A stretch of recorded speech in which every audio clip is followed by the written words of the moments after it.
It's just like the layers of the suit. Penn State's nursing program has developed through the years, starting as a department, then a school, and now a college. The change took place last year in September after being voted on by the Board of Trustees.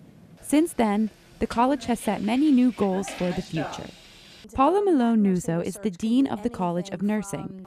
She says expanding the program will help make it possible to achieve those goals.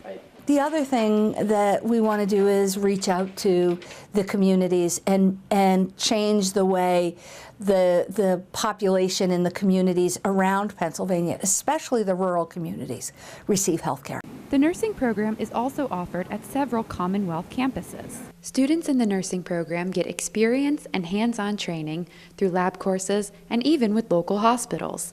School officials say this is one way of connecting nurses to the communities that need them.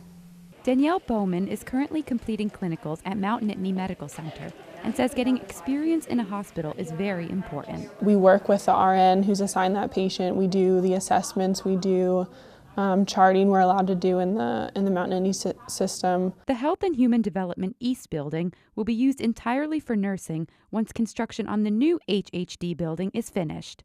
Reporting from State College, I'm Sarah Brojak for the Center County Report.